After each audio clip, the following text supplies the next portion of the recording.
Haters, ¿cómo están? Espero que se estén pasando muy bien. Bienvenidos a un nuevo segmento de Conversaciones desde el Inframundo. En esta ocasión tenemos el honor de platicar con un gran artista que realmente me voló la cabeza con uno de sus últimos materiales con su banda O ZORN. Tenemos aquí los manteles bien puestos para darle la bienvenida a Bill Kielty de la banda O ZORN, guitarrista y voz, esta banda californiana que va a lanzar su siguiente álbum titulado Vermillion Haze el 15 de marzo a través del sello Seeing Red Records. Bill, how are you? Thanks a lot for being here. Great, thanks. Great, man. Well, as I said before, I just listened to your album many times, and I was blown away by the quality, the sensitivity, all the heartfelt input into this album is just amazing. Congratulations for that. Thank you. Thank you so much. Well, Bill, without further ado, I will start with the first question for you. This question is courtesy of Rafael Bittencourt, guitarist and founder of the progressive power metal powerhouse band Angra. And the question is this one. What was your motivation when you started in music, and is it the same nowadays? Yeah, it's totally the same. When I first started, I mean, I started writing when I was pretty young on an old acoustic guitar. Started my first band when I was 18, I believe, 18, 19 years old. And I love writing songs and creating and recording, and recording music. You had a high school band. Let's say again. You started with a high school band. Yeah, after high school, I started really playing a lot more electric guitar. Just started buying, bought my first electric guitar and had a small amp. And then, yeah, there was one of my neighbors played drums. And so I started playing with them when we were kids, and then just kind of had this natural ability to write songs and write hooky little things. And that really, and then that combined with it. And then I've always been pretty fortunate throughout the years since I started bands I've always been in the company of very good musicians. So I've always had great drummers. I've been surrounded by great local musicians. That's not easy to come by. What's that? That's not easy to come by. No, it's not, but what's great is and these people wanted to play with me too. So it was vice versa, and so I've had through most of my late 20s and well into my 30s, I had the same drummer and bass player for years, for 3 or 4 records in my old bands and whatnot. And so I've always, to be able to create and record and put music out there, there's nothing like it. I absolutely love it. So from the get-go, you just like to create music, recording and just releasing it to the world. Releasing it, yeah, and then it's and just getting great reactions and playing live, of course. And I actually like recording and writing music more than I do playing live. But yeah. Just a lot less stressful. Easier. No, I love playing live, but yeah, it is. Well, there's kind of a couple of touring is a different story, but just like doing random shows around the local area here, yeah. You know what I mean? It takes a lot, you know what I mean? And getting things set up, and it can be stressful. Yeah, man. I totally. It's okay. I mean, the playing live part is fun, of course, but, of course. Yeah, connecting with the audience. Yeah. Great, man. Thanks. And the next question for you is this one. Do you think being able to write songs as the ones in this new album is worth the pain of witnessing or going through bad experiences? Sorry about the noise. Is it well, I mean, no, because I would never want to go through some of my experiences again. You know what I mean? I don't, I'm pretty open about my lyrics and whatnot. Not every song is about pain, but it certainly does it does definitely give you subject matter, things to write about and different perspectives. I think people that, you know, such as myself, who have been depressed and have gone through a lot of anxiety and stuff in life, you know, you see a lot of things, you know, and so you look at things a little differently when you've been through different extremes of emotions. You know what I mean? You know, a lot of normal people, they don't ever experience deep pain, you know what I mean, Yeah, or deep joy, you know what I mean. They just kind of go through deep life. emotions.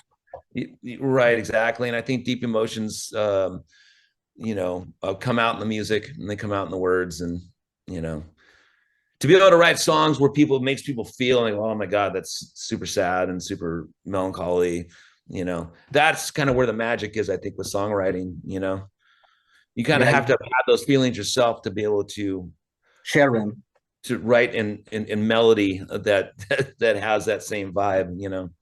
Yeah, man, like like you guys just did with the single, never saw it coming. I mean, man, those lyrics, those melodies, those choruses, I mean, I felt them all the way through. Awesome. Yeah. Yeah, that's a difficult song. And I don't, though I'm willing to talk about it, but it is I never when we did this record, it's like, you know, and that became like our first single, you know, and then Liz asked me to send her a quote on it, and I was like, "Oh man. Okay. Well, you kind of, I have kind of opened myself up a little bit, you know, and talk about it." But yeah. Man, I will say you open up a lot, not just a little, man, because Yeah. it's so easy to connect with the feelings, the ideas, and probably the stress, the pain, the surprise that you went through. It's very easy to sympathize with that. Oh yeah, totally. Absolutely. Great, man. A lot of people too, especially with when you're dealing with suicides and where you Yeah, don't. Yeah, you know, most suicides are kind of a surprise. You know, they're like, "Whoa, I didn't know he was suffering. I didn't know this. I didn't know that." You know, and that's the so hardest part. yeah, exactly. Especially, you know, when you think, "Man, I could have been help. I could have been there more. I could have been you know, that, you know." But Yeah, not knowing is hard. yeah, yeah. Well, Yeah, not knowing when everybody else knows is what was really hard.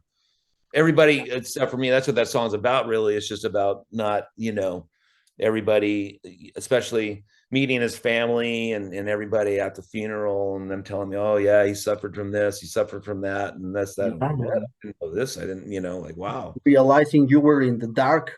Yeah, the dark, you know what I mean? And considering someone my good friend, you know what I mean? But, you know, yeah, it's like, yeah, because we were just worked together. We were just, we worked together. So you gotta, you know, when you have a job, you get to know people that you work with, but you don't know what their home life's like, you know, or anything. Yeah, But no, it's you just know what I mean? Like, you get to know work someone really buddies. well. What's that? You were just job buddies, work buddies. Yeah, exactly. But you get to know those people, you know, but within the confines of the workspace, you know, you don't know everything. Exactly. Exactly. Not everyone is himself in a work environment. Exactly. A lot of Yeah. people hiding. A lot of people hiding at work. Yeah, man. Thanks. Oh. Oh, hello. Oh, I get my, come here, pistachio. Come Do here.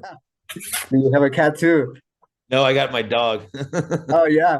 I have two cats and two dogs. Nice. Man, thanks a lot for that. The next question for you is this one. The thing that I love the most about this new album is the feeling. Please tell me, how did you manage to put such an amount of feeling into the album without dying trying? It just comes natural, man. I've always written like that. I've always been able to tap into, you know, emotion and mix and get the melody to kind of, you know, you know, from my brain to my hands, you know, and into the guitar. Um, but it all really comes down to that, just being a good melody writer. And then, you know, and I've always kind of written, you know, in the sad, you know, very melancholy, you know, and I can write some really pissed off stuff as well. But but how do I do it? You know, gosh, I don't know. I guess we just talked about it. You know what I mean? It's just I've always had it.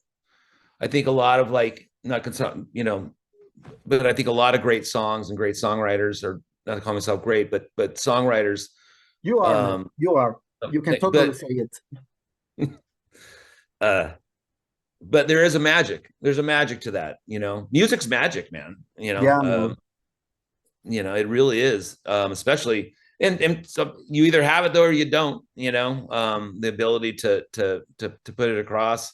You know, because there's tons of, I see them all the time. I see songwriters and people in bands out here that just don't have it. They don't. You know.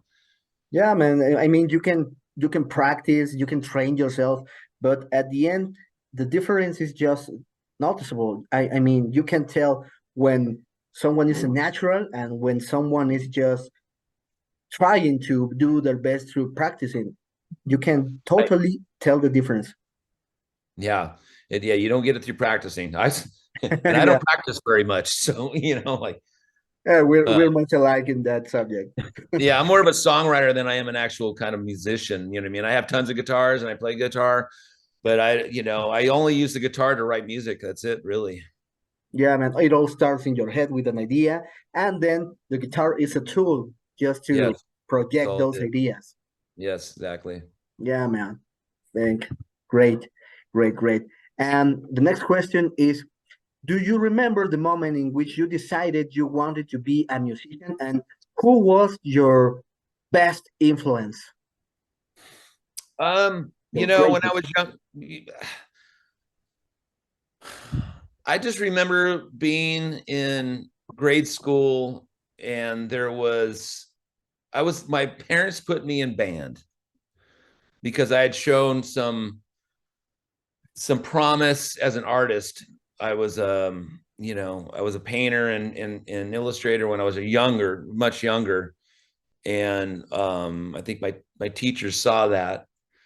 But I wasn't very good in school, you know, with my studies, but I was always very good at artwork and was always kind of gravitated towards the school band. You know what I mean? See the school band, and there was a group. We had a group of at our school where they had an acoustic class, you know. And so I remember one day seeing all these cool guys with long hair walking through the campus with probably their dad's acoustic guitars, and they were going to class after school to learn how to play chords and take guitar lessons. And I remember seeing that, and those were the first moments where I was like, oh my gosh, I want to play. I want to be a musician. You know, I want to play the guitar anyways. When my parents ended up signing me up for the band, and my dad bought me a trombone. So far away from the target. Yeah, the first instrument I had was a trombone. You know what I mean? And I wasn't very good at it. I pretended, you know what I mean, and I liked blowing on it and everything, but it never stuck. But my parents were not musical people. They're not artistic people at all. My dad was kind of a jock, and you know, he was into football. My dad wanted me to play sports, you know, so you hate them. Right. And then as soon as, you know what I mean, and as soon as I quit playing the horn, they didn't really want to, they didn't cultivate my artistic talents at all in any way, you know. So okay. Whereas like if I have a child, you know what I mean, and they showed some sort of musical interest or had some sort of scene talent, I would push them in that direction. But my parents didn't. So I really didn't pick it back up until my late teenager years, when I was my friend from the neighborhood, his older brother had an acoustic guitar. And so I was finally able to mess around on, they would let me play it, you know? And I played it upside down when I first started, you know? So I played it upside down. That's how I first started playing guitar. I play right-handed now. I'm a left-handed person, but okay, I started playing left-handed on an upside down acoustic, you know, and then eventually switched back over, which was I can't really explain why. That's when that's when I really started playing a lot, sitting in my room. Oh, I know what happened. My parents finally got me an acoustic guitar for Christmas, you know what I mean? And then I just stayed in my room forever, just playing and kind of always wrote songs though. I tried to play, you know, all of, you know, Metallica and all that stuff back in the day, but I kind of always wrote my own little things, you know. Great, man. They were like, okay, there you go. Finally. Yeah. Yeah. Great, man. Great. Um, the last question I had for you is the next one. Well, do you currently have other occupations besides being a tremendous artist? Do I what now? Say one more time. Yeah, do you have other occupations currently, other occupations besides being a tremendous artist? Yeah, oh, thanks, man. I am a welder. Okay, Yeah, so I have a shop. I have a fabrication shop that I own, and we build metal cages and whatnot. So, welding. okay. So Yeah. anyone who doesn't listen to your work, doesn't know your work, your musical work, will never guess that you have that Yeah. kind of activity. Yeah. Yeah. And I was a plumbing contractor as well. So Yeah, man. yeah, Yeah, always been a laborer. I've always worked, outside, no office jobs. So, plumbing, electrical, construction, stuff like that. something that gets you moving. That's all I've ever done, so Well, and did you enjoy doing it? yeah, I do. I like working outdoors. I like working, it's more project orientated. I couldn't do a desk job, I don't think, but or maybe I could, I don't know. I've just never had one. So I've always worked outside, digging ditches and concrete work and stuff like that. Yeah, man, getting your hands dirty. Great, man. I think many of the viewers of this video will be able to see themselves in those answers that you provided. And well, that's all the questions I have for you in this moment, Bill. But as I asked from you at the start of the communication, please help me out with a question for my next guest here in Conversations from the Underground. Who is he, a guitar player, or is he what is he? Do you know? I don't know. I don't know who's gonna be. It's But it's a well, musician. yeah. In most of musicians, the channel is just for music, heavy metal music, Okay, just for and music. it can be anything. I mean, it doesn't have to be music related. It can be movies, food, family, childhood, whatever you want. Right. What was the first song that made you cry? Wow, man, that's very, very good question. I think we will be shedding a tear or two in the next interview. Great question, man. And well, Bill, as I said before, those are all the questions I had for you. I can thank you enough for your time, for being such a cool guy. Forgive me for all the mess. Oh, no, Uh, no, it's okay. Sorry for the interruption. no, man, that's okay. I mean, it's just shit happens, no? Sure does. Yeah, man. So, haters, esto es todo lo que tenemos aquí en esta entrevista con Bill Kielty, el vocalista principal y guitarrista principal de la banda O ZORN, que van a lanzar su más reciente álbum Vermillion Haze el 15 de marzo a través del sello Seeing Red Records. Bill, thanks a lot. Mucho gusto. Bueno, gente, nos estamos viendo en el siguiente video. Hasta luego.